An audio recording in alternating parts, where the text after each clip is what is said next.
Welcome, my friends and gems, to Meditation Secrets. It's Magnificent Meditation Monday. And I have my dear sister, truly from another Mr. Teresa, one of my fellow genius mystic healers. Oh, I'm getting the goosebumps just saying your name and seeing you on screen. So thank you for joining here tonight.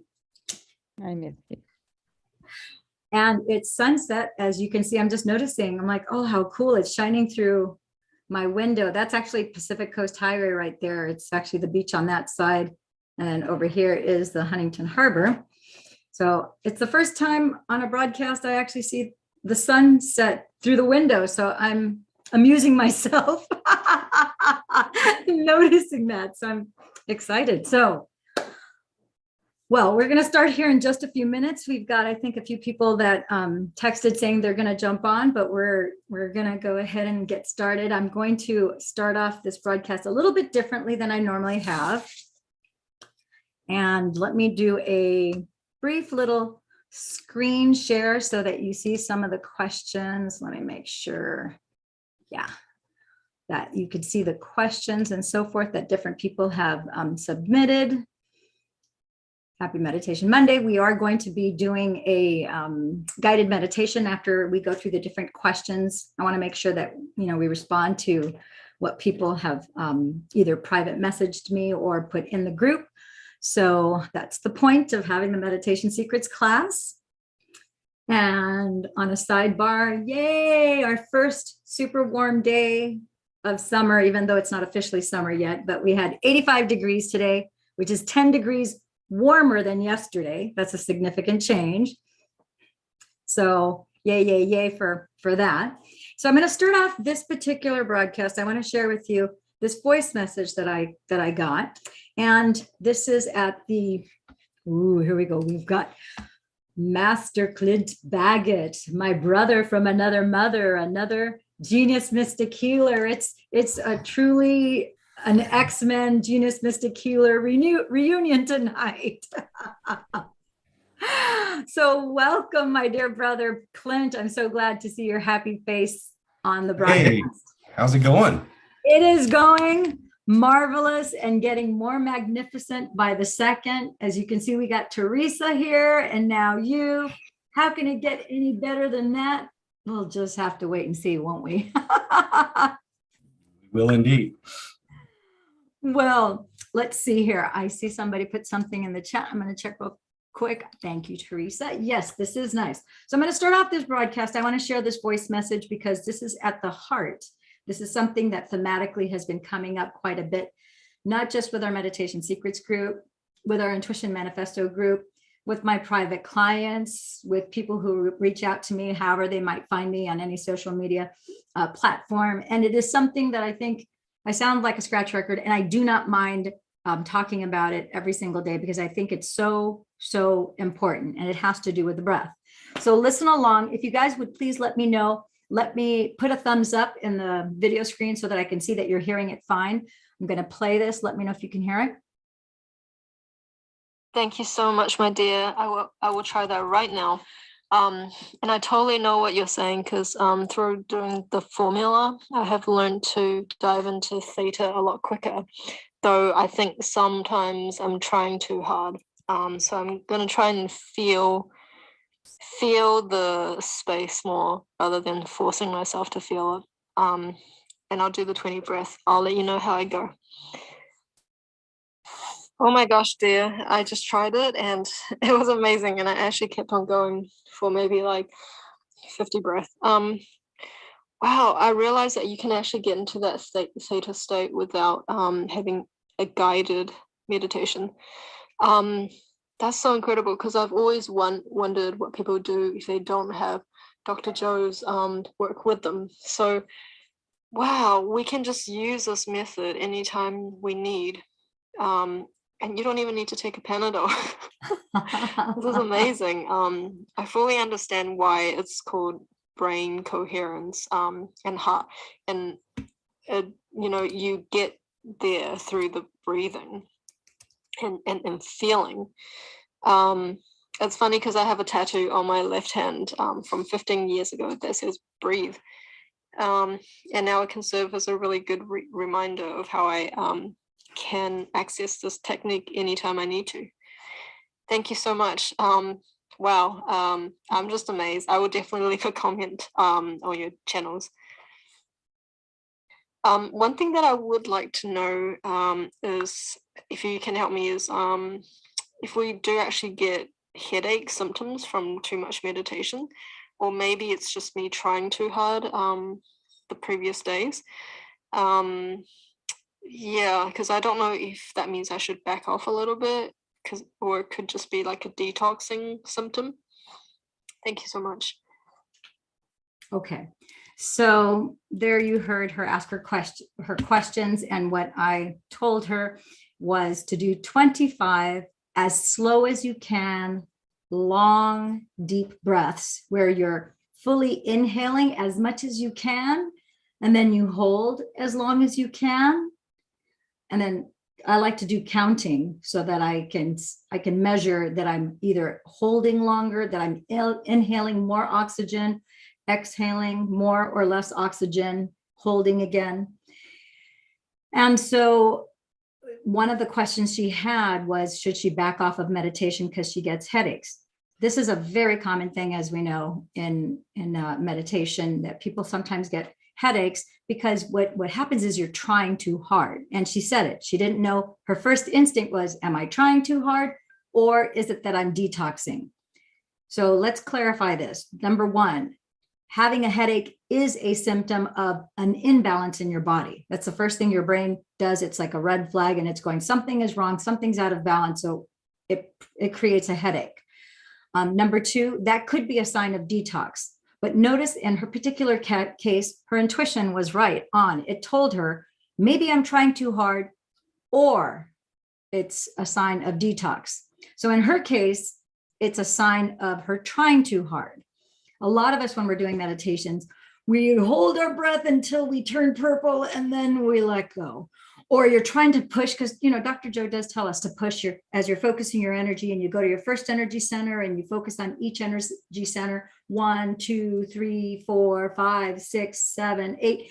He tells you to push, push, push, tap, tap, tap. You're going to touch, especially in the pineal gland meditation, tap, tap, tap with your energy and with your conscious awareness. You're tapping that pineal gland and you're squeezing those intrinsic muscles. You're pulling it up. Sometimes we push too hard, where it's putting too much, not just intrathecal pressure, which comes from your perineum, instead of using those muscles in your perineum to expel waste, you're pulling them up.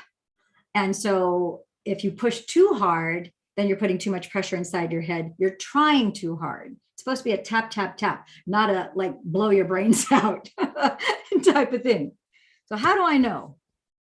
Because I did it. I at first did that, where I was like trying so hard and holding my breath so much, and I was putting so much pressure inside of the cavity of my body that of course it's going to give you a headache. And I knew it was from trying too hard, because I'd never had a headache before. I only had 2 headaches in my life before, and one was because I wore a hat that was it was way too tight on my head. As soon as I took it off, it was gone. So that wasn't really a real headache, but it was a headache as a result of something being too small in my head. And then the next time I had a headache was I had an accident. And so I had what I wasn't even sure if it was a headache, because since I'd never had a headache before, I told my doctor, I think I have a headache, because when I go like this, I can feel my brain inside of my head and it feels just a little achy. He goes, that's a headache. You've never had a headache before? And I was like 21 or 22. I go, no, that's why I'm not sure if this is a headache or if it's something else. He goes, no, that's a headache. So in meditation, that can happen if you're trying to hold your breath too much, if you're trying to push too hard. You're supposed to be gentle with your body. And that's part of you getting to know your body, realizing how much pressure, how much to push, how much not to push, how much so that you're effective and realize a result. But you're not really trying, you're not expecting an outcome. You're just going through the steps and the motions, very much like the formula, you know, step 1, step 2, step 3, all the way to step 7. The other thing is, one of the realizations I also had, which it could be that you're not holding your breath too hard. Maybe you're not trying so hard from the sense of trying to like push, push, push, or tap, tap, tap, or pull the muscles so tight. but you might be holding a lot of tension in your tongue. That's something that was kind of surprising to me because I was relaxed head to toe. I was having mystical experiences. I was in deep theta state. But there was a time in the last couple of years where I realized one day, I'm like, oh my gosh, I'm holding so much. The only part of my body that's holding any kind of tension and stress is my tongue. Because when you do meditation, every time I do meditations, there's something called a bagda. So that is, you take the tip of your tongue and you touch the roof of your mouth. There's a little sweet spot in the roof of your mouth. And that's simply to connect your brain and your tongue and your autonomic nervous system, because it's all, connected. So by taking your tongue and bringing it to the top, you're making a connection with your brain and your tongue into your cerebral spinal column. So I was holding all my tension there. And then I noticed that my tongue started cramping, and it was kind of getting a little like uncomfortable and painful. And I realized, oh my gosh, I didn't realize that all my effort had gone to my tongue. And I'm like, I just need to relax my tongue. So I just dropped my tongue. And then I just did a little light touch. And then I'm like, okay, I don't know how long I've been doing that, but that's clearly, I'm not supposed to be holding all my tension in my tongue. And that can cause a headache too. So any tension that you're holding in your body, because in meditation, you're supposed to be relaxed and awake. So this is a perfect platform to jump off and to talk about the 25 long, as slow as you can, deep breaths, because I think we hear just focus on your breath. And I remember, 15 years ago when one of my dear mentors, who has now passed away, Bill, used to say, just focus on the breath. And he would talk about how he's in the military, how his sergeant would tell him, just focus on the breath. He's getting ready to jump out of a plane and they're telling him, just focus on the breath. And in his particular case, he focused on his breath and it did calm him down. But for me, that wasn't enough instruction. It's like, I hear everybody talking about focusing on the breath and just focus on the breath. And it's like, it really wasn't doing a lot for me until I became aware that I needed to focus on not just the sensation of the inhale and holding and exhale, because I was just focusing on inhaling and exhaling and inhaling and exhaling. So I wasn't really at the helm of making my breath do what I wanted. I was just feeling the sensation of the breath, which can be relaxing in and of itself, but it wasn't realizing the goal that I wanted, right? So over the last couple of years, I started playing with, there's all sorts of different types of breath, as you know. And so Wim Hof has the Wim Hof method, which is the 25 as fast as you can. Inhale, exhale, inhale, exhale. Dr. Joe calls it the fire breath because in yoga, they call it the fire breath. And whenever we're doing meditations with him, I've actually counted. He's done as little as 17, as many as, usually he doesn't get to 30. It's usually 17 to anywhere 25, 24, 25, 26 breaths where you just go inhale, exhale, inhale, exhale, inhale, exhale, inhale, exhale. Now, from a neurosomatic point of view, because I am a clinical neurosomatic practitioner, what happens is, just as a rule of thumb, here's like a little brain biohack I'm going to give you that talks about how mechanoceptively you're using your brain and how the breath, because the breath is a remote control to your brain. Okay. So when you inhale slowly, that slows down your heart rate. FYI, let's hit a pause button. Where's my? It's easy. So anytime you slow down your breath, it's going to slow down your heart rate. So now I'm going to rewind the motion picture screen in my mind of the videotape of my life and take you back to when I was in high school. And I'm going to share this with you. It's a personal experience because some of you were athletes when you were in high school and in college, or some of you are still athletes. If you played a musical instrument, this applies too. I alluded to this in my Nutrition Manifesto book. But I remember when I was either in dance class or if I was working out at the gym or I was on the life cycle, I noticed that as my heart rate went up, that if I just regulated my breath and I took slower, deep breaths, and just did a rhythmic, slower, deeper, longer breaths, I noticed that my endurance increased. Okay. So it wasn't until many years later that I realized, that one of the things that happens as we breathe, a lot of people think that they need more oxygen. Like if they're short of breath, whether they're doing an exercise or they're short of breath because they're hyperventilating and they're nervous or they're in a panic attack. Happens a lot in panic attacks. People start hyperventilating and they're like freaking out and they think they're going to have a heart attack. So they start breathing faster. And then what ends up happening is it's not that they need more oxygen. What's happening is that they have carbon dioxide. That's 2 molecules instead of 1. Carbon dioxide has built up so much in the body that they can't offload it quick enough. So they think they need more oxygen. As they exhale, you inhale oxygen, you exhale carbon monoxide, but carbon dioxide builds up in your body. Okay, you don't have to remember all of that.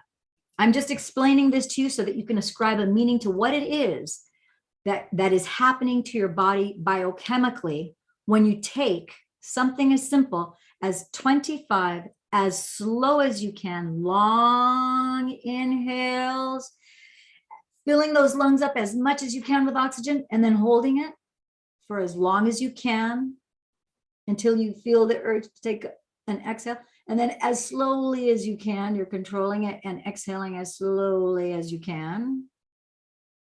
And then holding it at the bottom as long as you can until the urge to take another breath. And then as you do that, with each exhale, first of all, the inhale is slowing down your breath. And then when you exhale, you're offloading. Your breath has carbon monoxide, but you're offloading carbon dioxide. So who cares if you're offloading carbon dioxide? Thought you would never ask. Let me tell you why you should care. Why you should care is because as you are taking those slow inhales and you're exhaling carbon monoxide, you're offloading carbon dioxide. What happens is that you start to reduce the amount of acids that are in your body. You start to neurochemically, you start to create anti-inflammatory peptides in your body that start to alkalize your body. So you're reducing acids, you're increasing alkalinity, you're reducing inflammation, you're starting to balance out your vitals. That would be your breath, your blood pressure, and your pulse. So that is why you have such a beneficial feeling when you're done with the 25 long, as slow as you can, deep breaths. Now, I don't know of anybody, I'm the only person that I know of that I'm in my awareness that I've ever heard or read anywhere on paper. But the key in the way I languaged it for myself and then started to share it with others is 25 as slow as you can, long, deep breaths that are inhaling as slow as you can, holding as long as you can, and then exhaling as long as you can, and then holding again. So it's a form of box breathing, but it's not technically box breathing, because to do box breathing, you would do an inhale as slowly as you can to a count of 8, and then you would hold for a count of 8. You would exhale for a count of 8, hold for a count of 8, and you would keep on doing that 25 to 30 times. What happens is, this is one of the trippy, I'm going to share with you a little secret that's like a secret about the brain. If you were to do a meditation and you set the intention that I'm going to just do box breathing for however long, I'm going to do it for 25 breaths, or I'm going to do it for 50 breaths. What happens is there's going to come a point in time where your brain's going to go, oh, this is the pattern that she wants for her breathing. So then without you thinking it, at one point, probably after, I don't know, I've never really counted, so I don't know what the number is. My intuition is that it's going to be different for everybody because you have different varying degrees of alkalinity and acidity in your body. So once that's set, then your body and your brain is going to go, oh, this is the rate, this is the rhythm that she's established. So then even though you're not paying attention to that pattern, you continue with whatever guided meditation you're doing, and your body is now on autopilot. It's going to maintain that pattern for the remainder of your meditation. Okay, so that's like a a secret, like an aside that you can actually, it's like setting it on autopilot. You just have to do it long enough so that then before you know it, it's like set. So we're not going to talk today too much about the box breathing, because the thing that I really want to emphasize is this 25 as slow as you can, long, deep breaths, and how it is a game changer. As you heard from Meng, in her particular case, she was having headaches and so forth. She was wondering, one of her questions was if she should abandon, meditation for a few days or for, a while, because maybe it wasn't, serving her and so forth. That's just your ego, of course, trying to keep you in your familiar past. So the key is, if you just do those 25 as slow as you can, long, deep breaths at the beginning of your day, like when you first begin to create your awareness, when you're just starting to get out of being in the sleep mode, you're still on the bed, your head's on the pillow, you haven't even opened your eyes yet.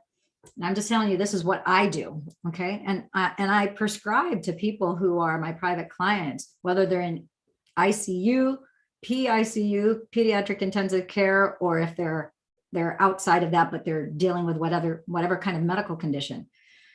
25 as slow as you can, long, deep breaths, if you're in not great condition, or if you're in great condition and you just want to optimize your body, that is a game changer.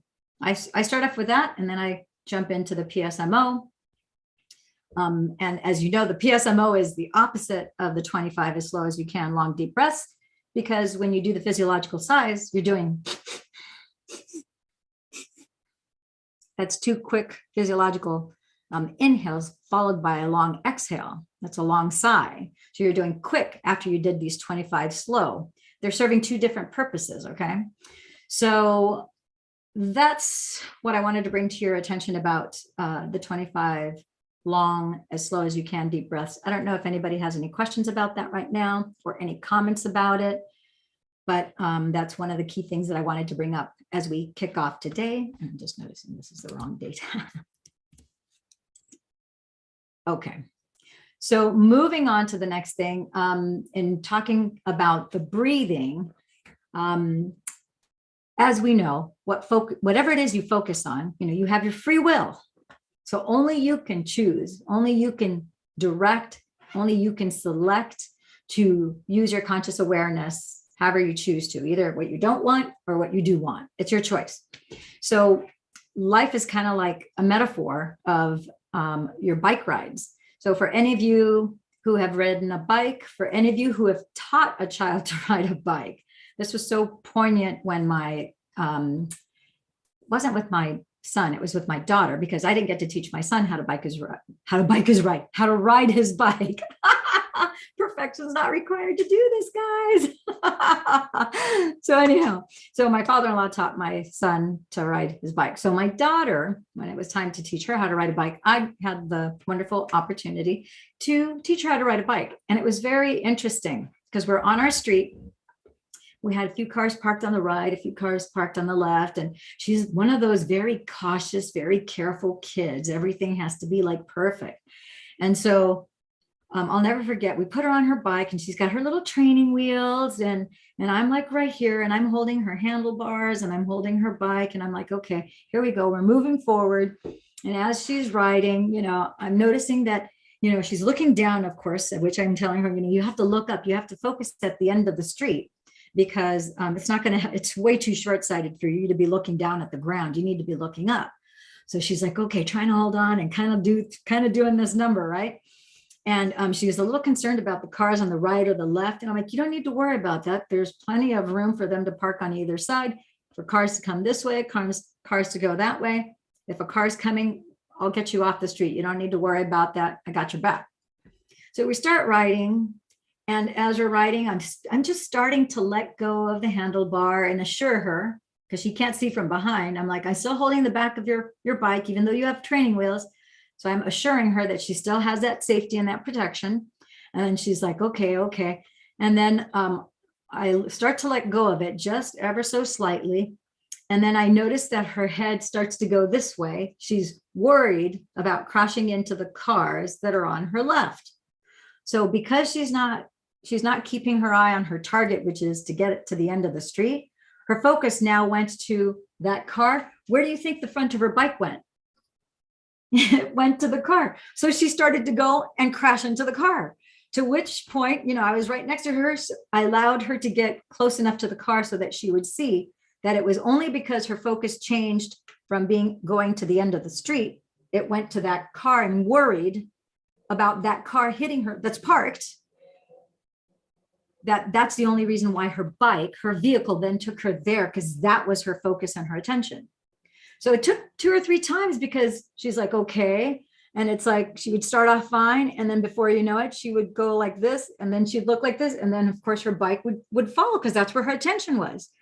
So when she did this the second time, a light bulb went on in my head. And I thought, this is just like us, like me and life.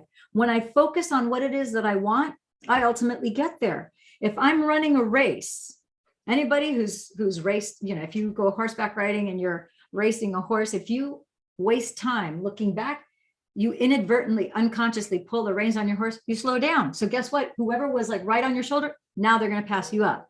If you're riding a bike and you're looking back, you're slowing down.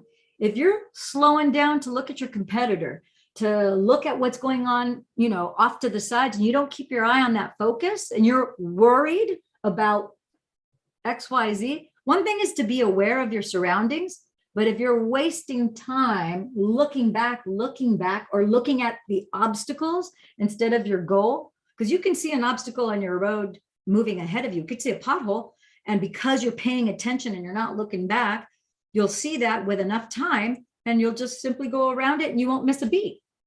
But if you're constantly doing that, you can miss that pothole that now you're going to flip your bike, and now you're like dead meat. So the reason why I'm bringing that up is it's the same thing in our meditation practice. We just need to know that if we just do the meditations, we are knowing ourselves, we're getting familiar with not only the 5 senses of visual, auditory, kinesthetic, the way it feels in our hands, the way it feels in our body, the chills, the heat, inside, outside, your olfactory, what things smell like, good versus pungent and unpleasant, what things taste like. Is it sweet? Is it sour? Is it pungent? Is it distasteful? Is it metallic? Is it repulsive? As well as the other senses that are not tied to those 5 senses, that are more in the 5D realm, that you get a notion and a very clear feeling and understanding, as well as your other somatic systems of the body, like I've talked about, your interoceptive, proprioceptive, and nocioceptive, which has to do with your ability to feel pain or not in the body.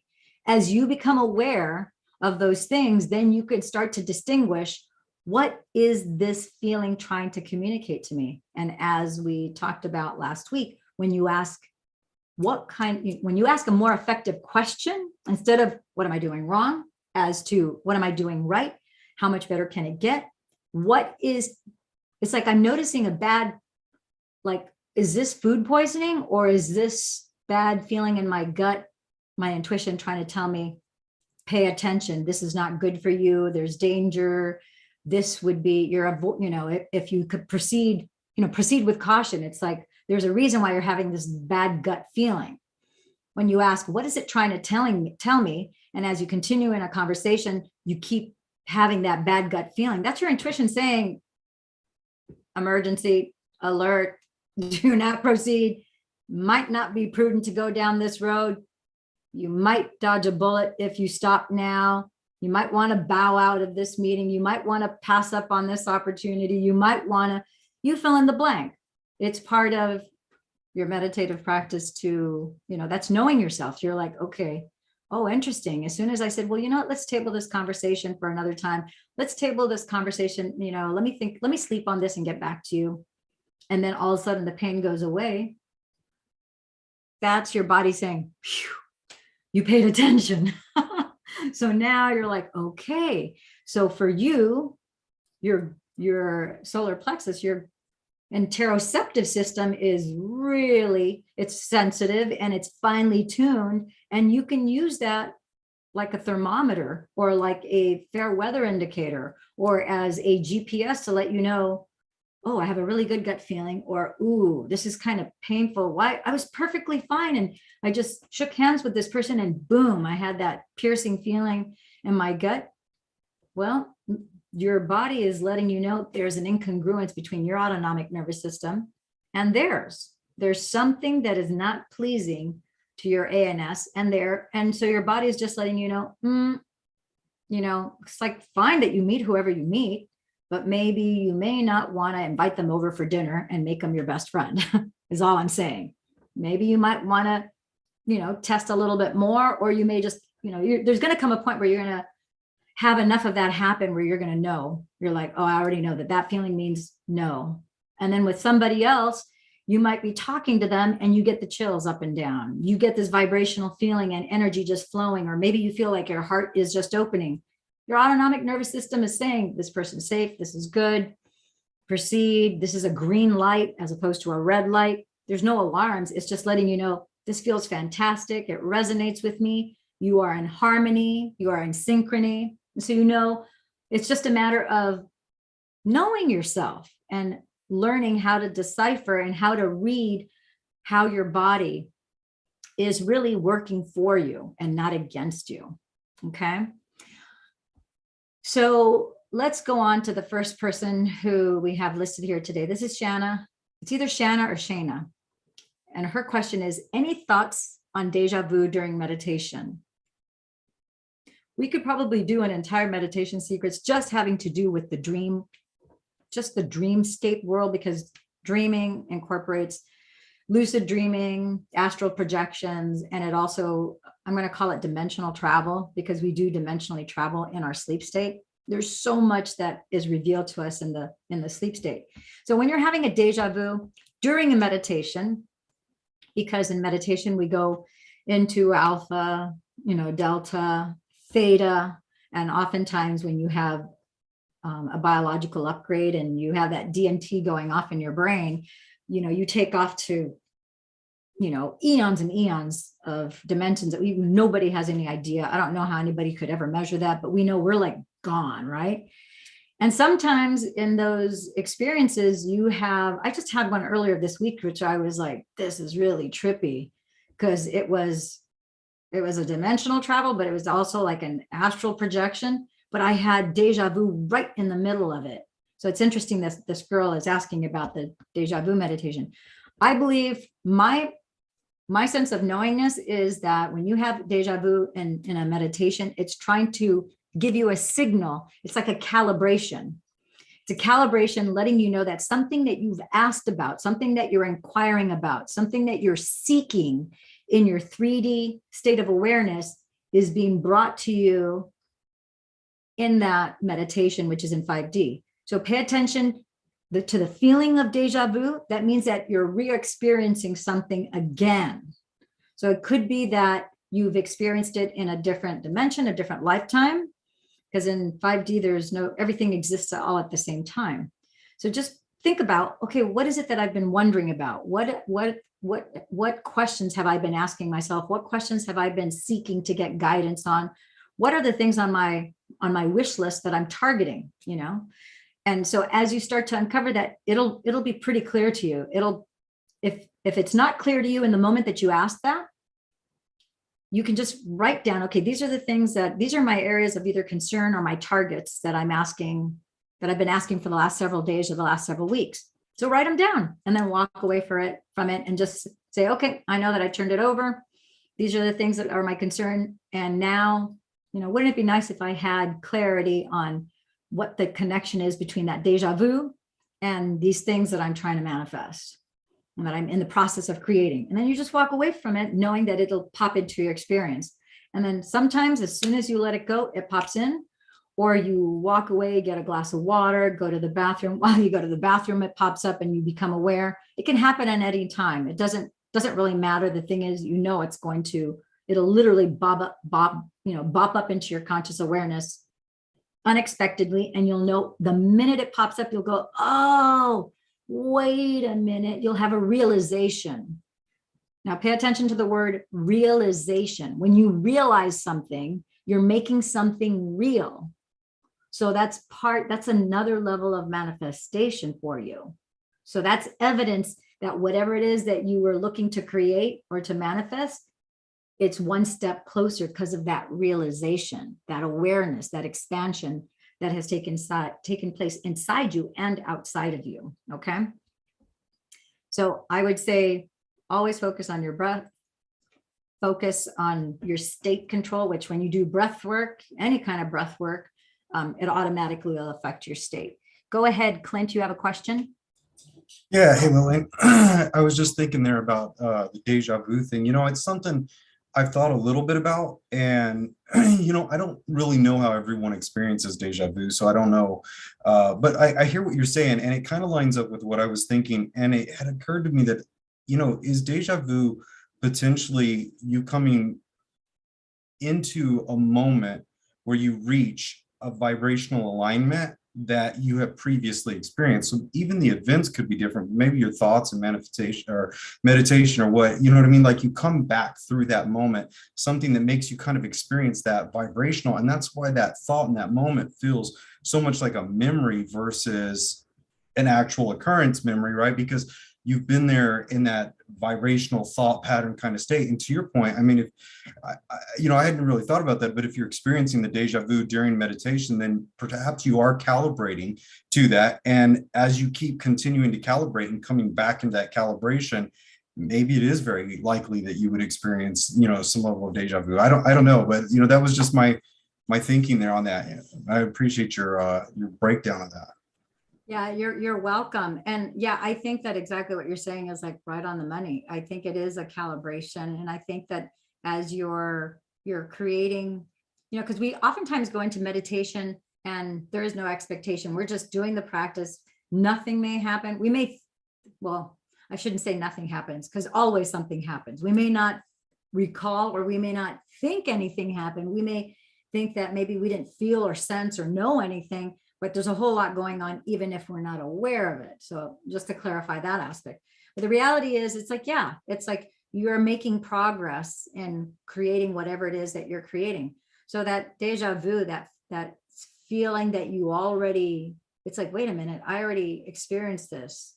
So there's a sensation, an emotion, an energy there that you're interpreting as like, I already did this. It's like, wait a minute, I remember, I have a memory of this, or it's just such or maybe sometimes what you see is exactly the same. And it's like, you're like, how could this be? Because in that moment, I thought it was the first time I was seeing this, but as I'm seeing it for what appears to be the first time, I realize that it's not the first time. I've seen this before, but your left brain is going, it doesn't make any sense because I kind of cognitively know that I haven't seen this before. So how could you possibly have a memory?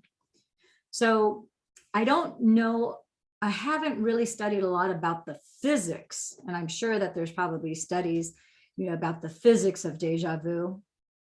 And I haven't looked up research papers on that, which at some point I probably will do. But I do have a sense that it is connected. We talked in,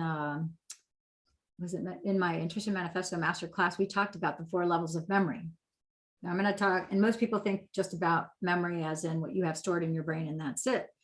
But the first level of memory is the memory that you have on your left side of your brain, because that's where your brain puts a fragment of the memory in your brain, and then the energy that was experienced. Let's say it was fright, so you tensioned up. So then that goes into the flesh and blood, the actual meat of your body gets stored below your head, and the fragment of your memory is up here.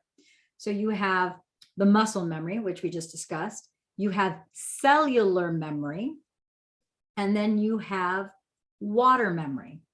Now, we are made of almost anywhere from 70 to 85% water.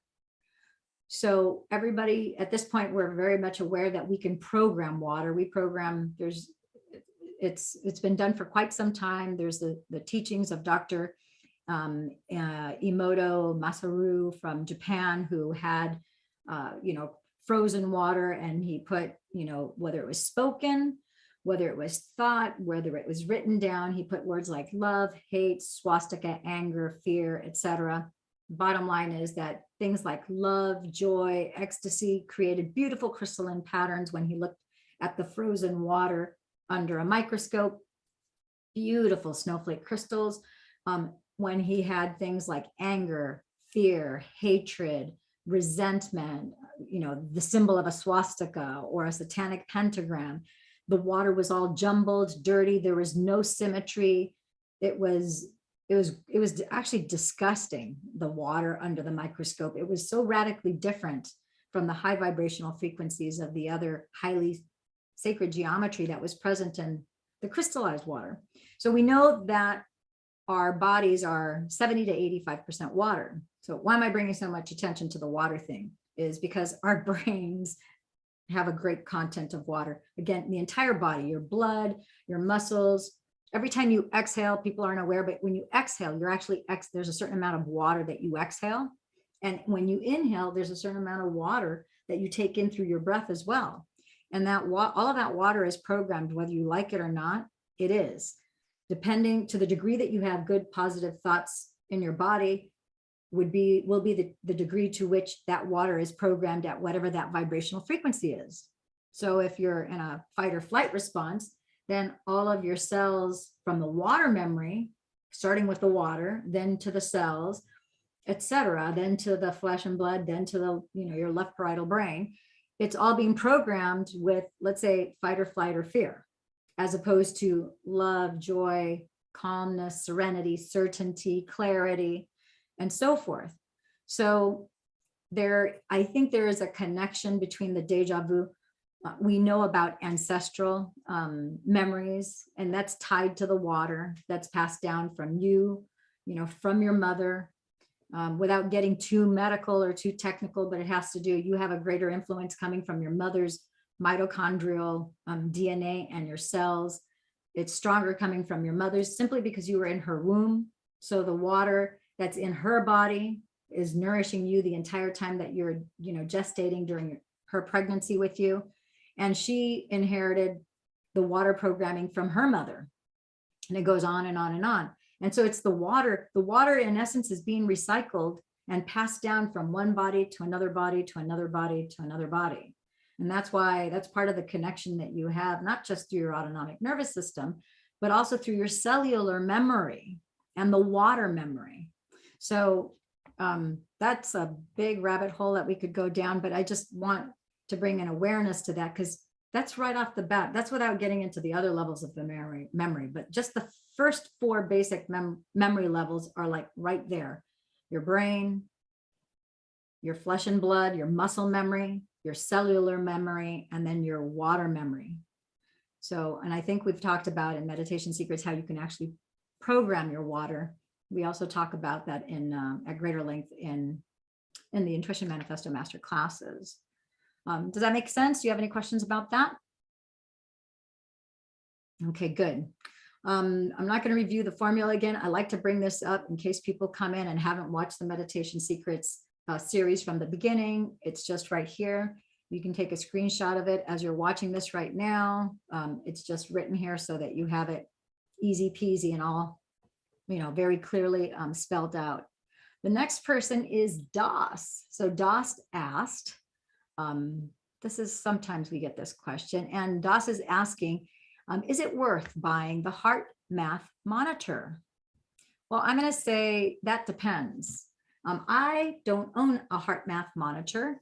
I have other types of devices that I use. I use the Muse headbands, which get you can measure, how deep in theta you are, or if you go into gamma, and things like that. But I've never bought the heart math monitor. I have a lot of friends who have the heart math monitor. And I would say it just depends on what's your goal? What would be your motivation for buying the heart math monitor? Obviously, it can't hurt, but the thing is whether it's worth the expense for you to invest in a heart math monitor. So what is it that you want it, that you want it for? So if you're looking to just know without a shadow of a doubt if you're in theta state, well, you don't have to spend any money on that. We've talked about that here on Meditation Secrets and how you will know.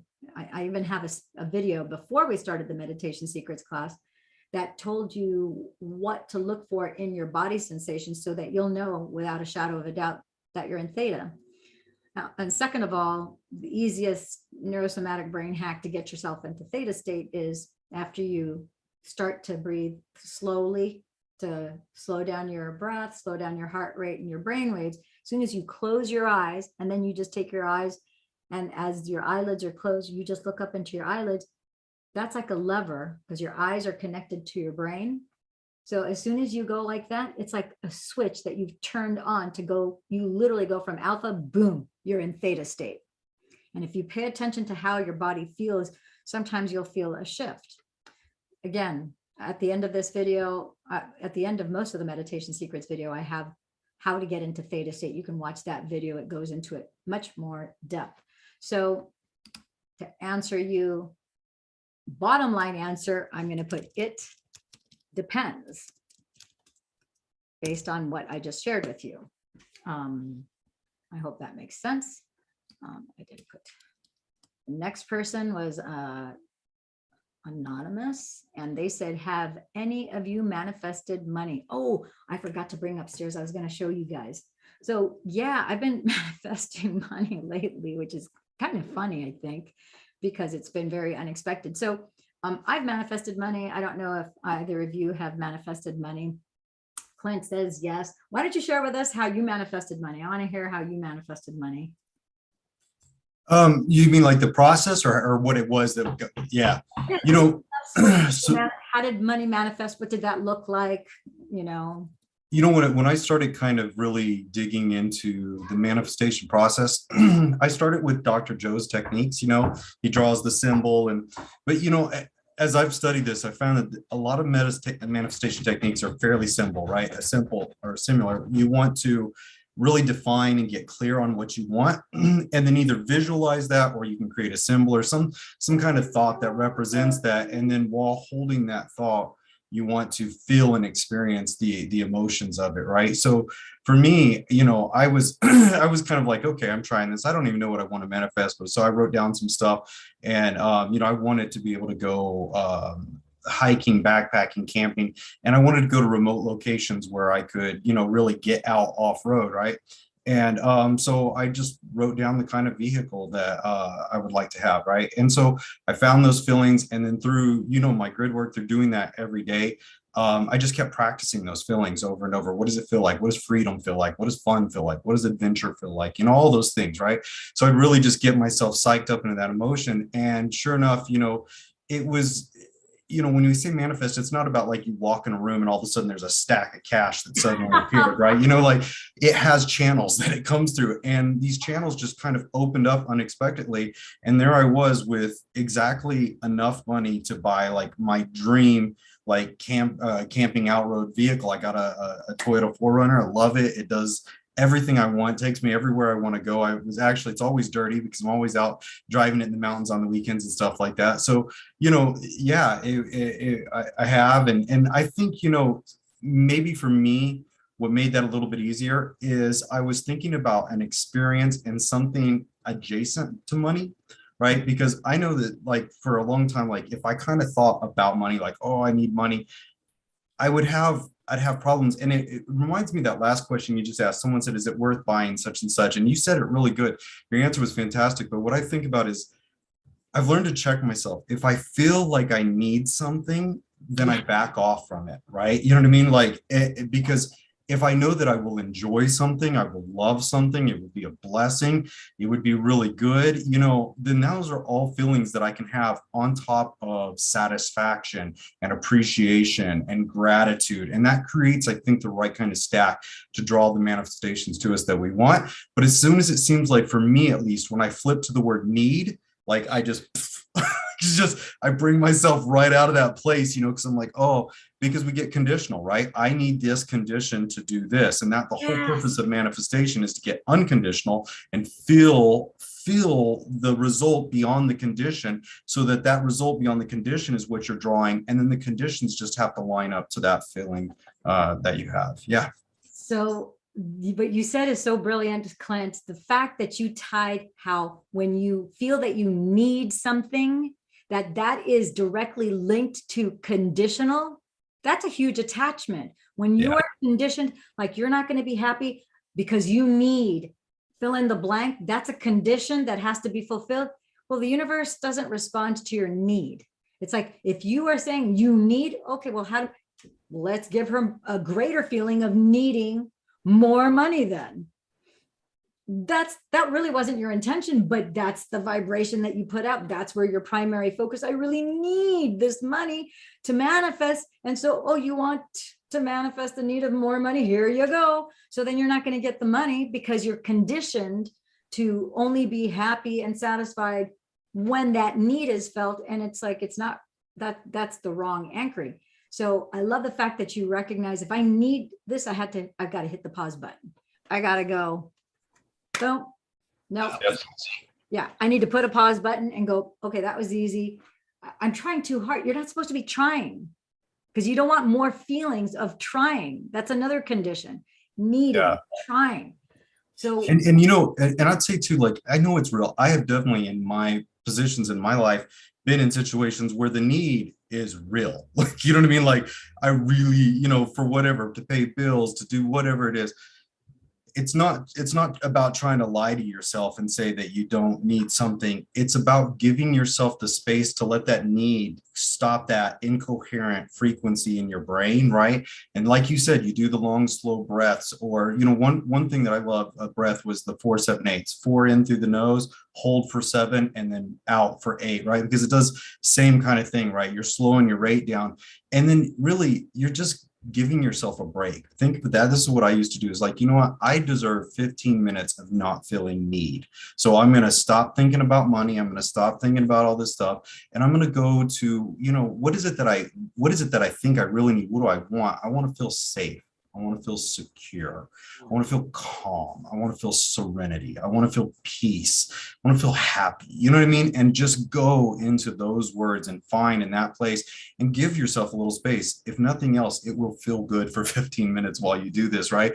And, you know, if you believe in law of attraction or not, right, you're changing your point of attraction. A lot of times I find that if I can do that and then get into that space, then return to the thought that I had and approach it from not a position of need, the inspiration comes and I'm like, oh, you know what? I don't need that. Actually, I could do it like this. And, you know, you start to get these ideas that where things connect and flow right, you know?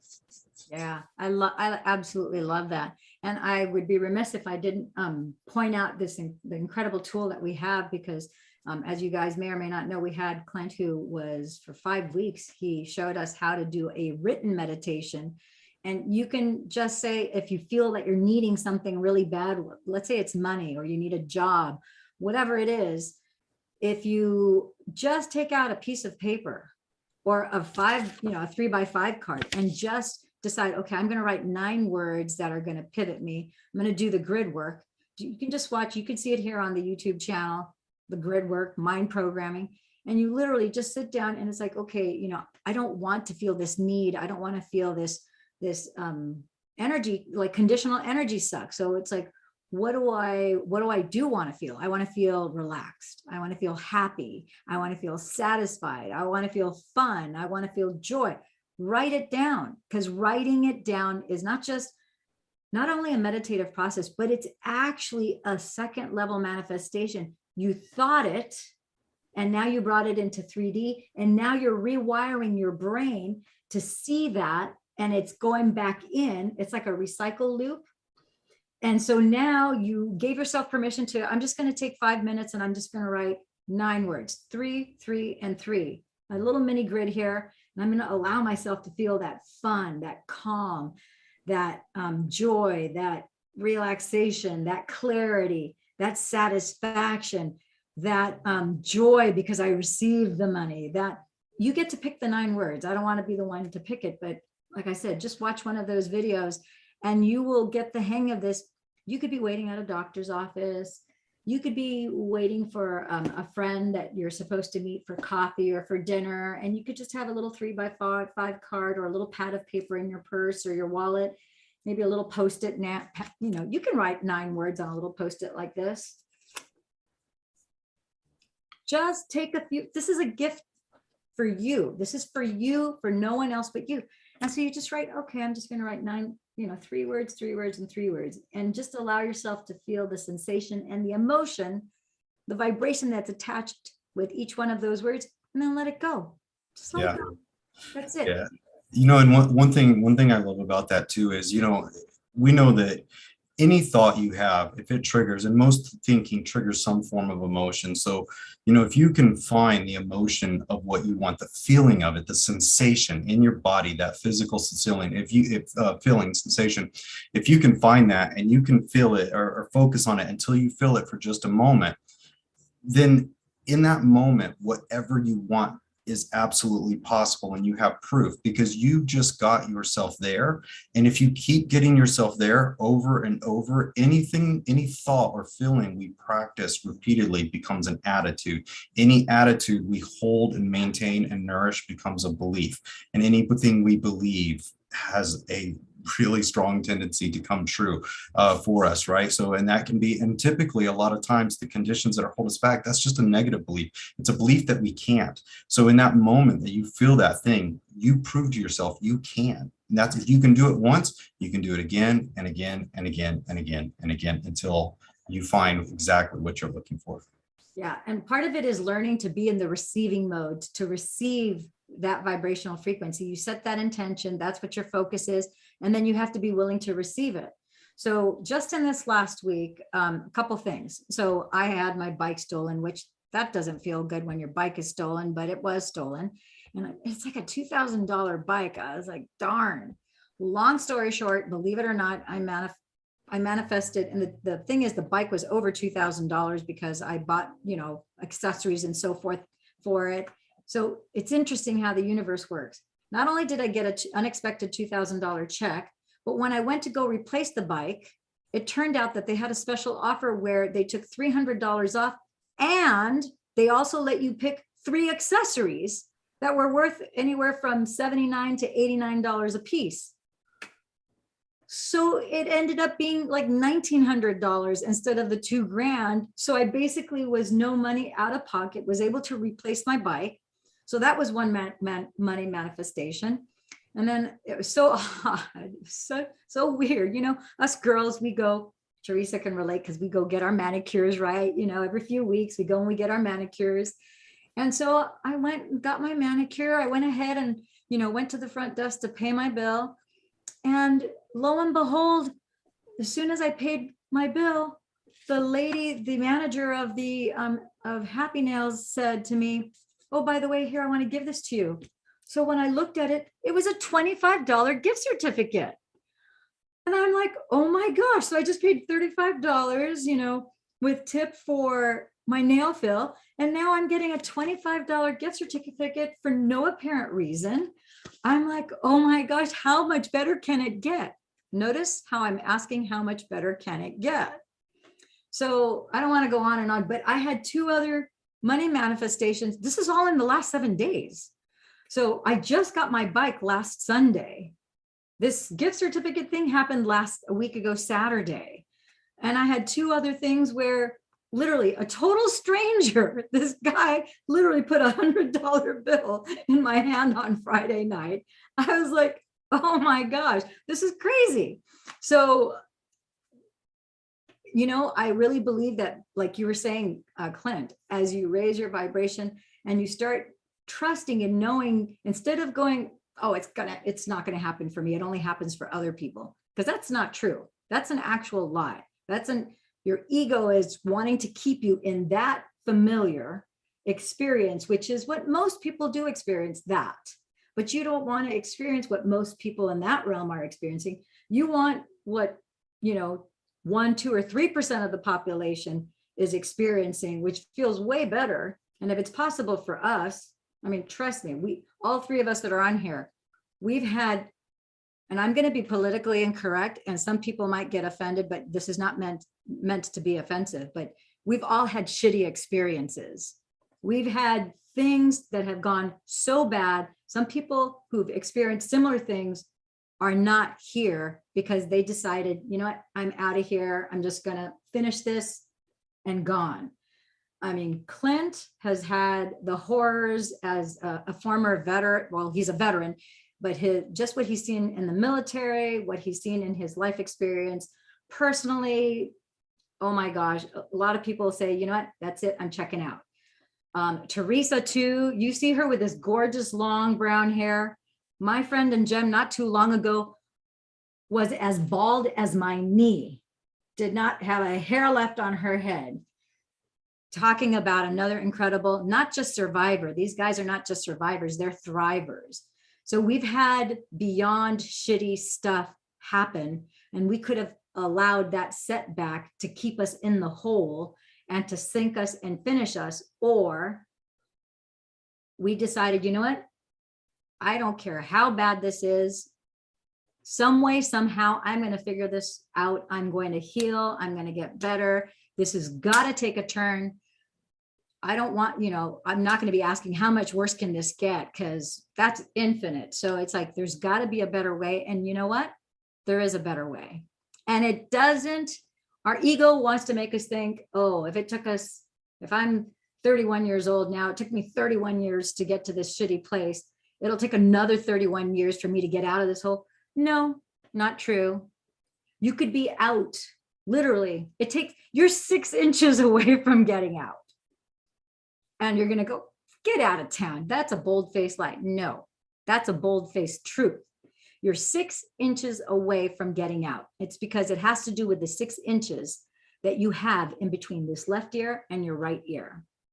And if you just you could reach out to any one of us who are on here. We'd be more than happy to help you out.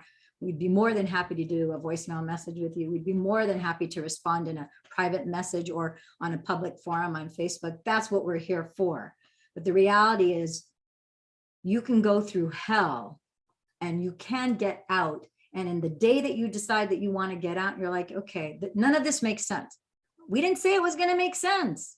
In fact, none of it's going to make sense. That's what I talk about in this book. Your intuition makes 0 sense. That's not required. Your intelligence is not required. All you have to do is pay attention and choose that there is a better option, a better alternative for you. Okay, back to some of these other questions, and then we will go into our guided meditation.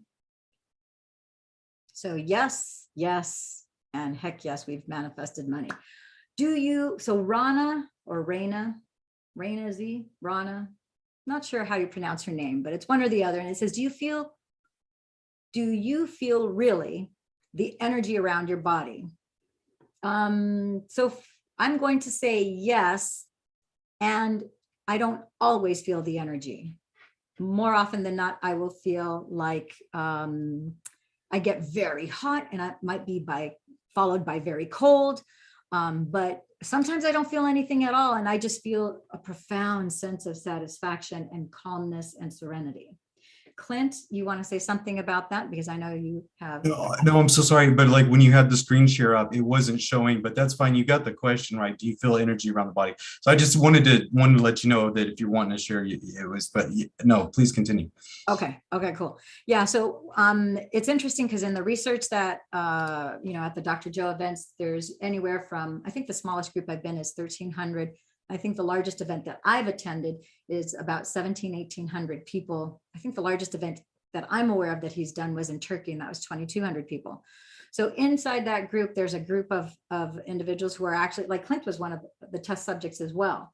And so the research scientist actually, there's a gal whose name right now escapes me, but she said that one of the findings that they had was that 50% of the people who actually had EEGs, EKGs, blood samples and all that, who were being monitored before, during, and after the meditation, when they would see that all of a sudden their brain was starting to go into theta and gamma, like a high gamma brainwave state, which is indicative of having a profound mystical experience, because DMT is shooting from your pineal gland, and you're having a biological upgrade.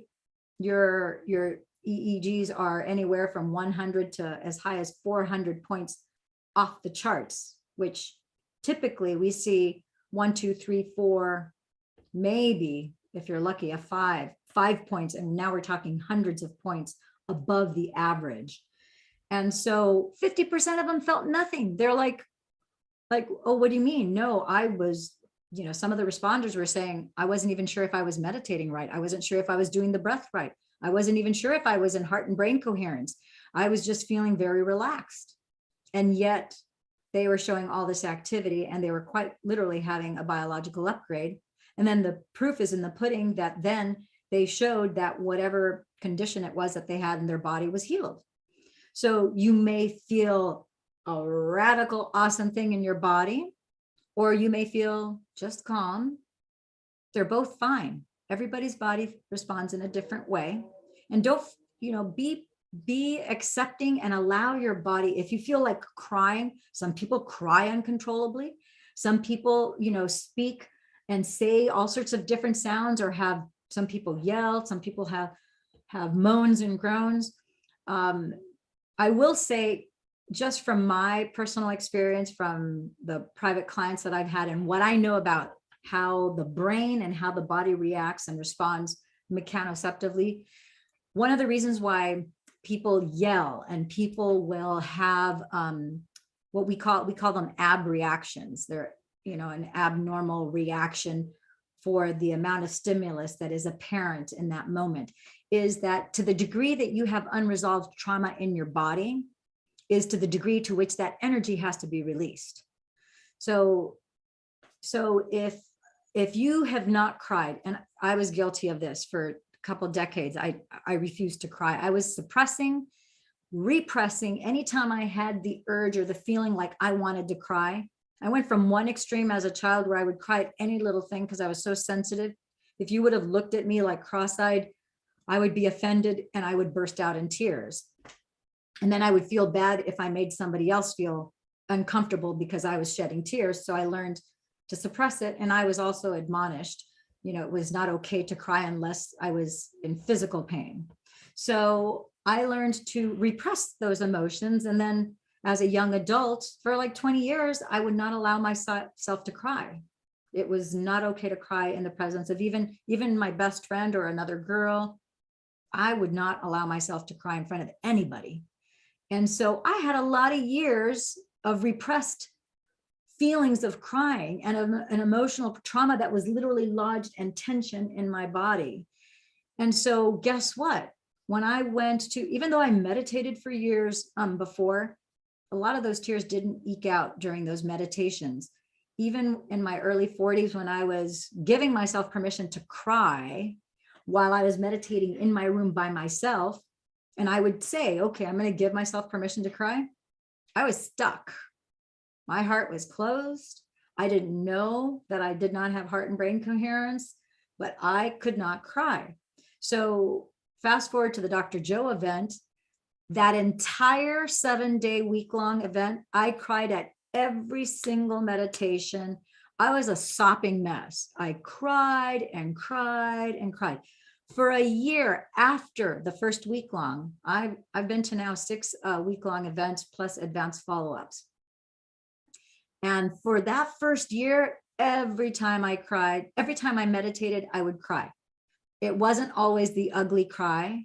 It was sometimes it would just, tears would stream down my face, because that energy has to be digested out of your body. So as it comes up, it flows out and it gets resolved and dissolved. You're literally digesting your emotions. So I had to unpack, and I didn't have the compulsion or I didn't have the obligation, but what needed to happen was I had to get that emotional constipation needed to be released. And so how long was it going to take? I had no idea. I did not really care how long it was going to take. I just knew that it would take however long it took, just like, I don't know how long, I think I was like 15 months old before I actually ever started walking. A lot of kids start walking at a year old, like 50% of kids walk at a year. I was a fat, chubby Michelin baby, so I didn't start walking till I was 15 months old. It was a lot of weight, 30 pounds for those tiny little legs to hold up 30 pounds. So I was 15 months old before I walked. My brother walked at 9 months. I know there are babies now that walk at 7 months. I was slow. It took me 15 months to walk, but here I am walking. It doesn't matter how long it takes you to walk, to learn to walk. It doesn't matter how long it takes you to talk. It doesn't matter how long it takes you to get unemotionally constipated. So you are going to feel energy moving through your body. If you twitch, that's part of that emotional release. Crying, yawning, sneezing, just feeling energy moving up and down your body. You just have to give yourself permission. It doesn't matter what it is that you feel. Allow yourself to just be and let it move how it needs to move, because it's for your greater good. Okay. The next thing, Juan asks, Oh, hey, Lillian. yes? Before you go on, I just wanted to comment on that. And I love what you're saying about just flow with it and let it roll. Like, I think it's so good because I've had just this wide spectrum of like body sensations and different things, and I felt like I'm vibrating energy. I've had people hug me and they say they can feel me like shaking, and you know what I mean? Like all these different sensations and stuff like that. But I've been having one over the past couple of weeks, and I'm just like, oh, there it goes again. But the end of my nose will start to twitch.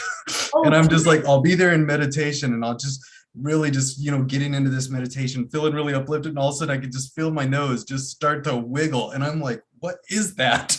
Like, why is my nose twitching? So I have no idea what it is, but you just, after a while, you're just like, you know what?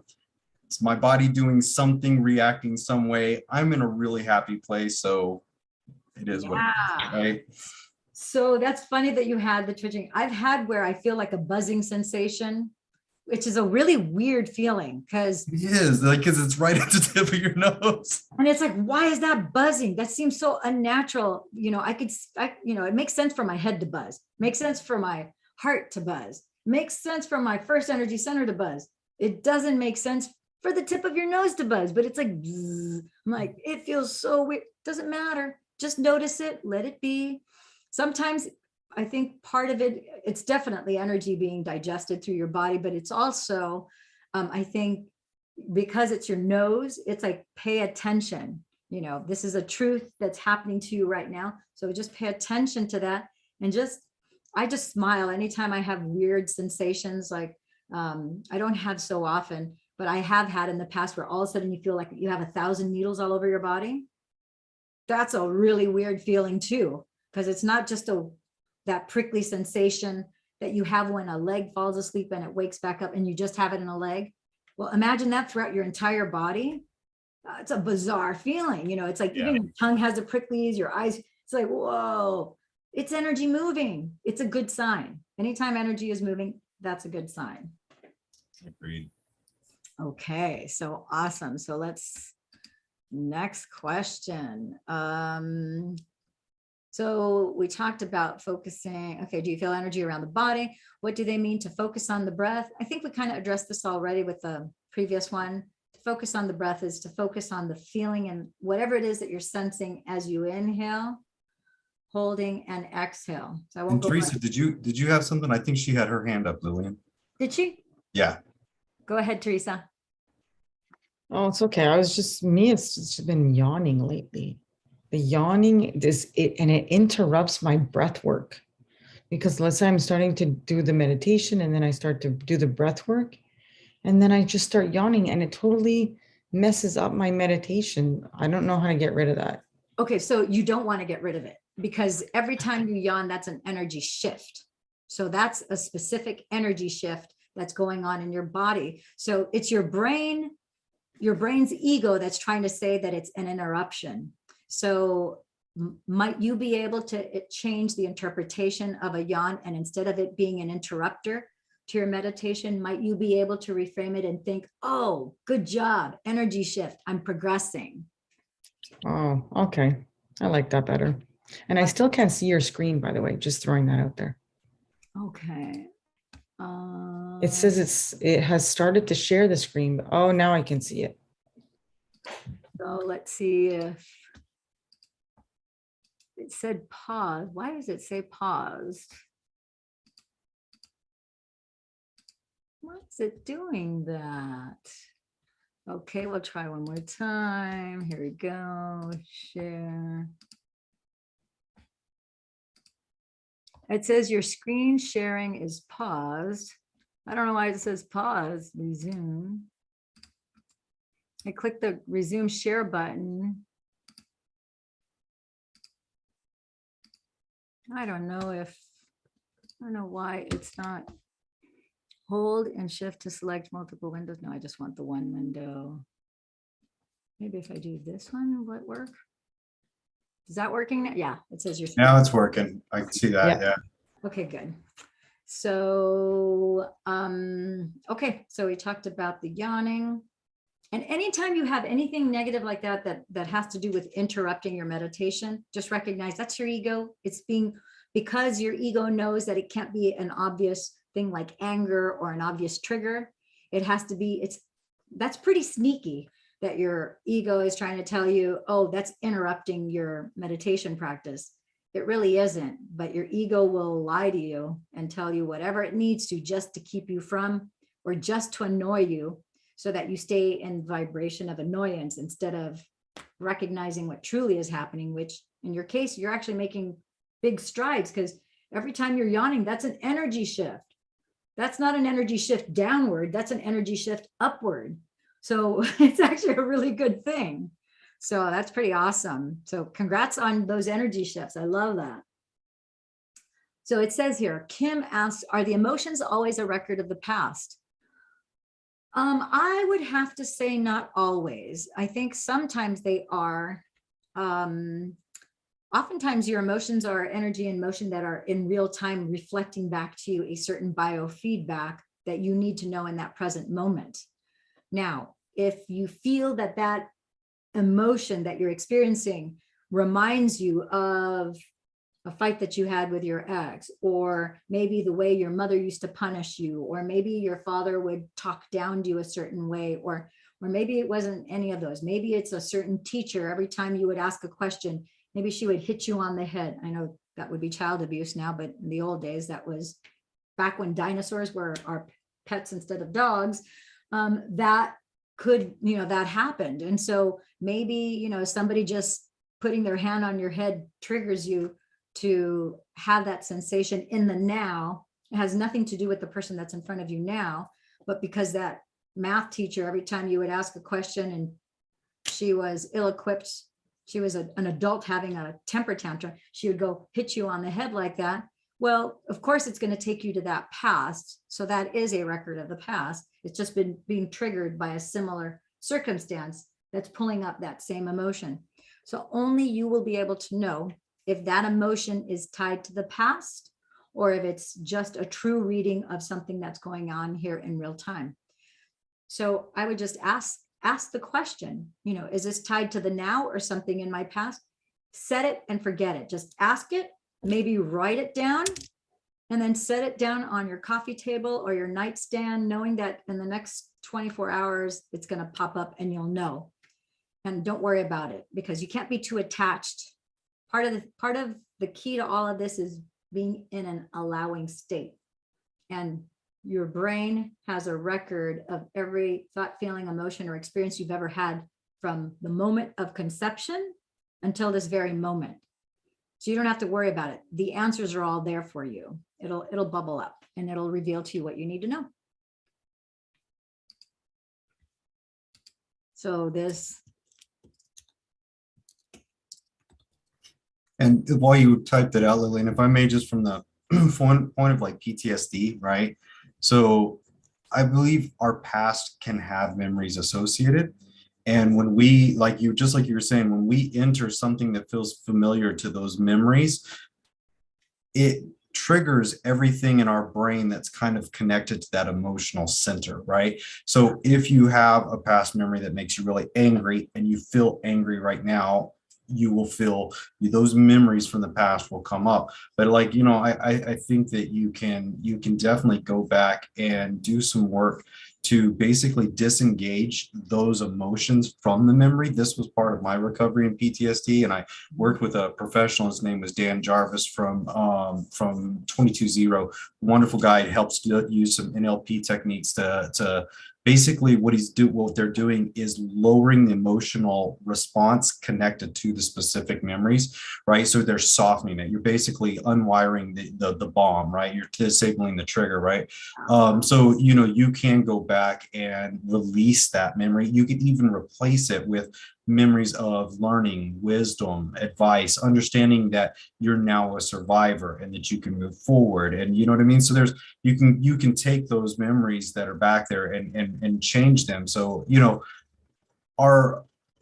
a lot of our past is connected to emotions. And I think the things that we remember the most do have some emotions, good and bad, associated. So, it's hard to say, like you said, our memory is a record of the past. I think there's a real distinct relationship there. But I think that also, if you can imagine your future and what that feels like and experience that emotion in the now moment, memories can also be a record of the future. Absolutely. Absolutely. Yeah, your memories can be a record of the future too, because in meditation, you can set a certain intention of what it is you want to create, and going back into like whatever the most fun experience you've had, the happiest, the most satisfying, you already know what that feeling state is.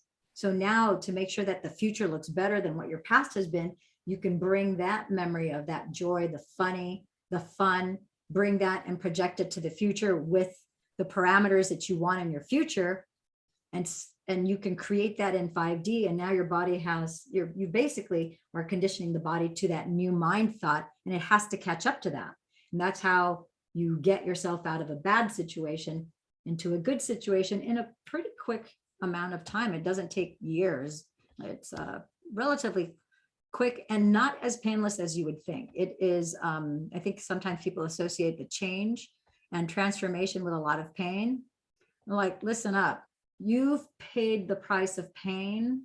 You've paid the price of experience already. Now it's time for you to receive, and you just have to be willing to give yourself permission to move in that direction. That's like the biggest thing, is deciding. Okay. So Jessamine K says, why do I always start crying when I do heart coherence meditations? I get tightness under my rib cage. I think it's the solar plexus. Would you clarify this? We kind of already answered this question, because it has to do with unresolved. You have emotional constipation. I call it emotional constipation. You have the memory in your brain that you're not really consciously aware of, but now your body saved. The filing cabinet is from the neck down. So whatever it was that you were feeling, whether it was grief, sadness, terror, fright, frustration, annoyance, anger, rage, that sensation, that vibrational feeling is in your body. So now you're doing heart coherence meditations. Yeah, you're resolving and dissolving that emotion as you're doing the heart coherence meditation, because you're opening up your heart. So that's why you feel the tightness under your rib cage. And so all you have to do is say, I allow, I accept, I receive, I embrace, and know that it's being resolved and dissolved during that meditation. Okay. So that's too long of an answer for me to type down. So I'm just we'll move on to the next one. Jenin, hey, we had some interesting names. I've never seen the name Jessamine before, or Jenin. So we have Jenin A. It says, when we have intense nightmares, what is it? This is completely connected to what we just talked about. Jessamine's experience of crying when she does heart coherence meditations. The person earlier that they were talking about the breath and the different sensations that they have in their body. So when you have the reason why you have intense nightmares is because you have unresolved emotional trauma that has never been dealt with in your conscious awake state. So it's the same thing. Like, I used to wonder why I would wake up crying for no apparent reason. Well, because your body has to let the pressure out. And if you're not going to deal with it in your awake state, then it will try and deal with it in your sleep state, because it has to be dealt with at some point in time. So in order for you to be relieved of the nightmares, of the night terrors, sometimes people have, their night terrors. I'm trying to think, restless leg syndrome. A lot of that has to do with you're emotionally constipated, and you haven't resolved and dissolved that emotional feeling that's below the neck and what's stored in your subconscious mind. So as you're doing meditations, you're going to be releasing, crying. That energy is going to move up and down your body, and it'll move forward. So just kind of like, if you want to, this is an example, because this happens to a lot of people and they're like, why is this happening? So let me share with you. And as a neurosomatic practitioner, we deal with this quite a bit.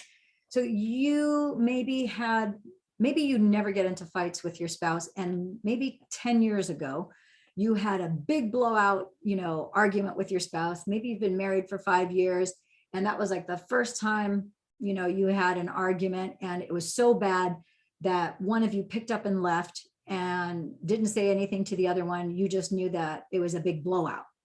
And now let's say that the wife was left behind and the husband's the one who just like, that's it. I'm over it. They storm out of there and now you haven't heard from them in 3 days. And so now for the next 3 days, you've been crying. You have no idea if you're still together, if you're separated. You don't know if they're going to file for divorce. You don't know if you're going to be able to come back together again, but it's a traumatic experience. So let's say that you never deal with that and they just come back and then they act like nothing ever happened. And then you continue to move on. Now it's like 3 days later and now you're both happy. You're happy because they're back. You still want to stay with them. They still want to stay with you, but you never discuss it. It's just left like it never even happened. So both of you have this trauma now. You have a fragment of the memory that's stored in your left brain, but your physical body that experienced the anger, the yelling, whatever the blow up sensation was, the tension in your body, the fear when he left and the door slammed and your body tensioned even more. And now you're like doing the ugly cry. All that tension and all that bad feeling is in the flesh and blood of your body. Your muscles, your tissues all have that stored. It's in the water memory and in your cellular memory as well. So now you're crying that day, right? And you're like, you put a lid on it. That's it. I'm done with crying. I don't want to deal with this anymore.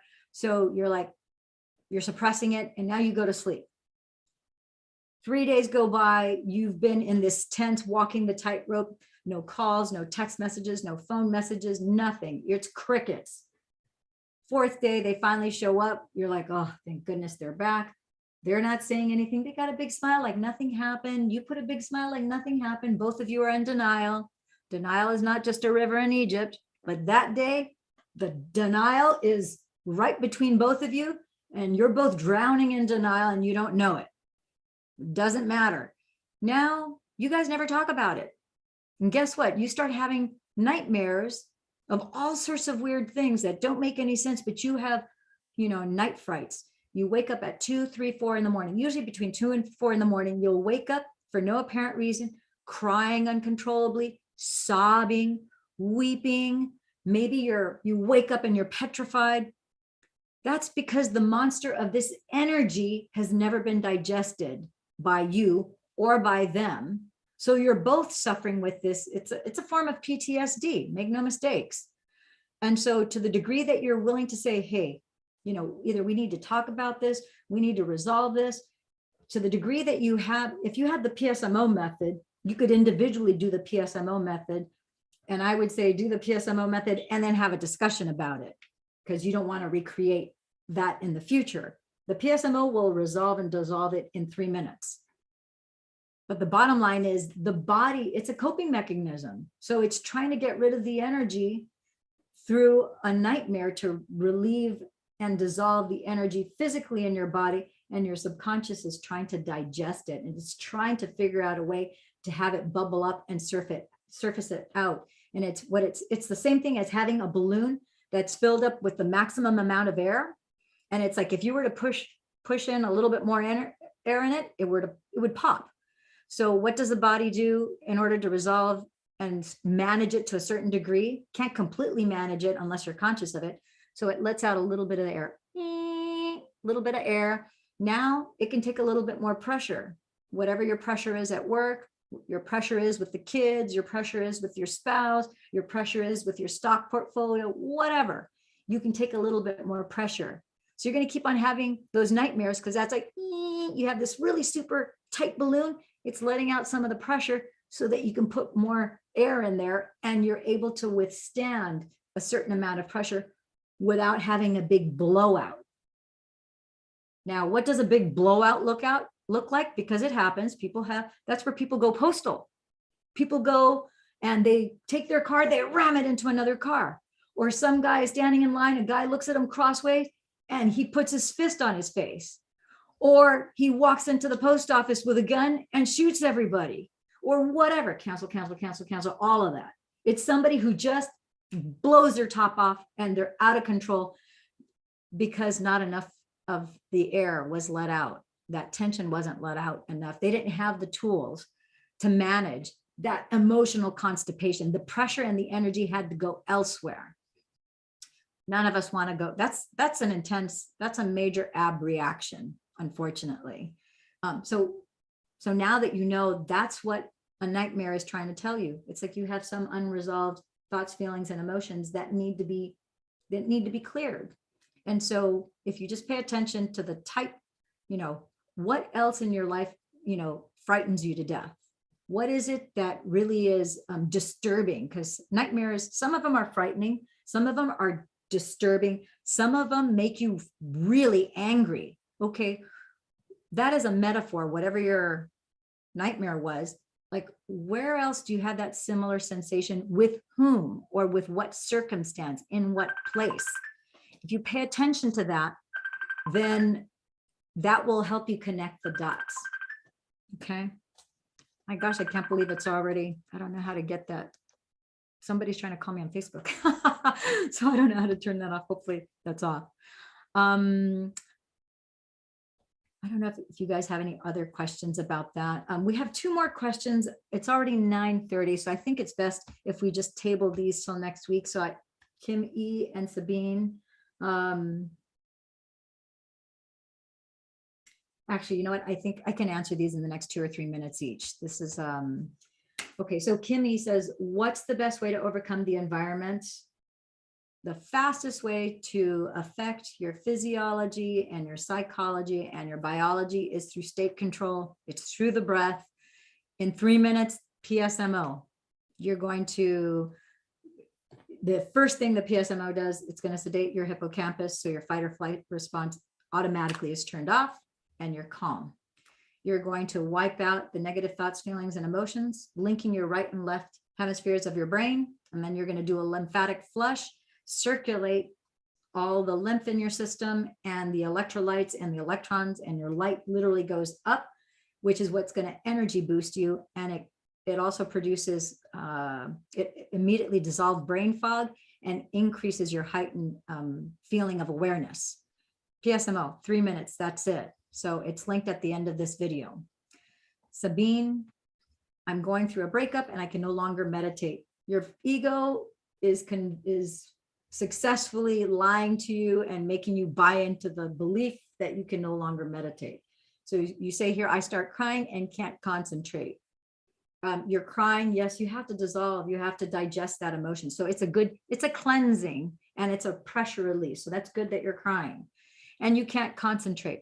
That's not true. You can concentrate, but your ego again is successful in telling you that you can't meditate and that you can't concentrate. So do I have a tip on how to deal with that? Yes, PSMO, quickest, fastest way, 3 minutes, the PSMO. If you haven't looked at the PSMO and you prefer instead to do 25 as slow as you can, long, deep breaths, that will go a long ways too, for the reasons that I mentioned at the beginning of the broadcast. And then she said, I'm afraid I'm losing the progress I have made. No, my friend and Jen, you are actually leveling up. You are actually closing one chapter and you're graduating to the next chapter, because as you're listening to this, you're becoming aware this breakup is a shakeup to set you up for the next level. You're now aware that you can continue to meditate, that crying is you're resolving some emotional constipation and you're releasing and you're digesting and resolving that, and that you are able to concentrate and you are able to deal with this. So it's not true. It's like, just tell your ego, time out. This is not true. I'm on to you. Pretty sneaky, but no, I don't believe that I can't concentrate. I know I can concentrate. You're not the boss of me. Brain, my ego and my brain are not my boss. They're the vice presidents of your corporation.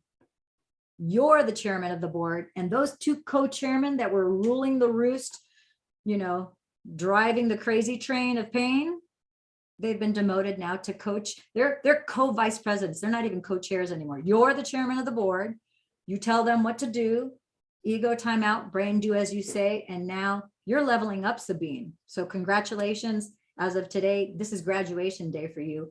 And that breakup that you're going through, that person was there for a reason, for a particular season, to show you things about yourself that you didn't know before. Make no mistakes about that. All of us here that are watching this, whether it's on this live broadcast or are watching it afterwards, everyone, there's no such thing as an easy or a good breakup. A breakup is a breakup. So, but that's showing you something specific that you needed to learn about you. You're going to show up differently moving forward as you have this awareness.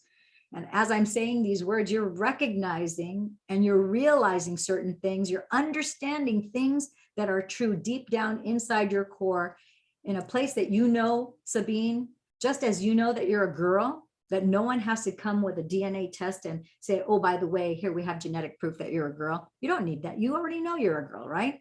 Fantastic. Said and done. Just as you don't need anybody to prove to you during the daytime that it's daytime. The sun is out. I see a blue sky. Even if I see gray skies, even if I see that it's cloudy and rainy, I know it's daytime. Same thing. From that deep place, deep down inside you, you know that this is true. I do have a 5 steps on how to get over a breakup, because in 2019, I went through a breakup in March of 2019. And unbeknownst to me, I had these things that I did purely out of intuition. And that first day, the hours after my boyfriend and I broke up, I cried like you're crying. And I followed some simple steps, which I put in the videos, and in the introductory video tells you everything, and then each one goes deeper. But it was shocking to me how I felt so light, so free the next morning, which didn't make any sense because I really love this person. And so the good news is that congratulations, it's graduation day for you now. Number 2, you have specific tools like the PSMO and the 25 long deep breaths. And then thirdly, how to get over a breakup in 5 steps. Check it out. Okay, so it took me 7 minutes to answer those last 2 questions. So my friends and gems, that's it for Meditation Secrets tonight.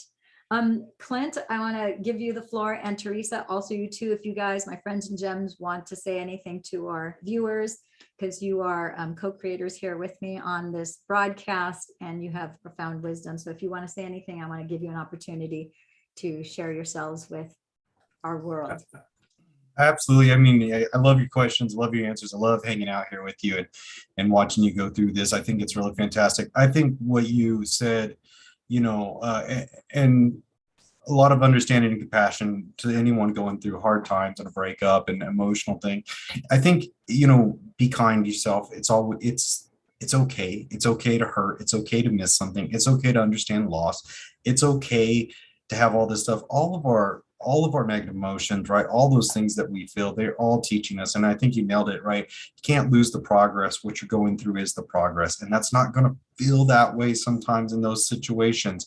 But what you're learning from there, I mean, to me, if someone's saying, I've been meditating, and all of a sudden I'm in this bad situation, I'm afraid I'm going backwards. You're not. You're in that situation as part of your growth and development. And, you know, I say that from experience. I have just found myself like, why is this happening to me? And then like, once you're through it on the other side, you're like, I totally get why I needed that. And I needed that experience. I needed to open up and I needed to do that. And I learned from it, right? And then, you know, what happens is as you rebuild that strength and you reconnect to yourself and you find your self-worth, you find your self-love, you find your self-validation, your self-appreciation, all of those things, you realize that you're stronger and you don't have to do that again. Right? Like that's the joy of it. If you're doing the practice, if you're finding yourself and connecting to yourself, you're just going through a learning process. And know that there are hundreds of thousands and millions of us who are going through those things. And there's a lot of love out there in the world for you and for your situation. And everybody I think that's truly connected wants more than anything, find your connection, love yourself. That is the most important thing. And the happiness will return and it'll come back fuller and stronger than it ever has been. Yeah, I love what you said about it's about self-love, self-appreciation, self-validation. And one thing that you've said in the past, Clint, that I really have to highlight, because I think this will be very powerful for Sabine and anyone else who is going through a breakup, whether it's a breakup with a boyfriend or a girlfriend, or a breakup, maybe your employer fired you. Maybe it's a breakup. Maybe your best friend is no longer your best friend. There was some sort of either misunderstanding or a revelation that was not acceptable. And you decided this person isn't who I thought they were. That's a form of a breakup too. very painful as well. Realize that Clint says, and I love this, I got to give you credit because I've never heard anybody else say this, negative feelings, negative emotions are an ask.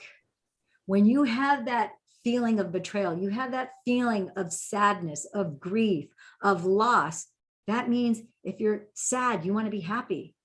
If you're mad, you want to be happy. If you feel dismissed, devalued, you want to be cherished and treasured and valued. You want to be appreciated. So those negative emotions are there as an ask. Honor yourself enough, like Clint said, love yourself enough, appreciate yourself enough, value yourself enough to know that you deserve that. You are worthy of that. And there's a reason why this is happening.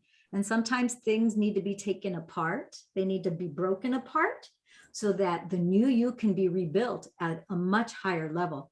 Thank God. No, I don't mean to take God's name in vain, but I literally do mean thank God. Okay. All right. Teresa. Well, I would just like to say that everything is a lesson. Like we have to realize that we asked for this before we came here. And even though it's hard, it's something that we know we can overcome. That's why it's been put on our path. I realized that through my trials and tribulations. But I also wanted to touch on the person that was having nightmares.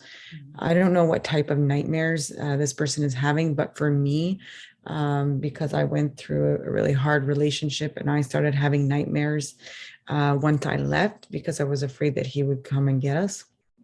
So I kept having these recurring nightmares all the time. And then at one point, I learned how to release them just to, I don't know if you've watched Harry Potter before, but I think it's Dumbledore, I don't even know, the wizard who has the wand or whatever. He just takes the memory out of his brain and he put it in a bowl. But I just sent it out to the universe and said that this is no longer mine. I no longer need it. Please take it from me. Thank you. And then it left and I did not have a nightmare after that. And every time a difficult situation would come up that I would have as a memory, I would release it to the universe like that, because Mia was the only way. It was the way that came to me as the best way to release it. So a little trick if someone is still struggling.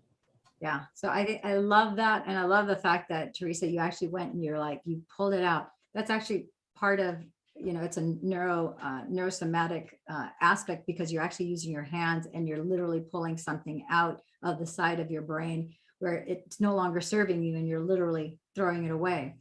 In our Intuition Manifesto Masterclass last Wednesday, where we did the I am worthy coding, if you just go through that whole process, it will reset all sorts of things, including taking out negative, anything that doesn't serve you, that could be holding you back.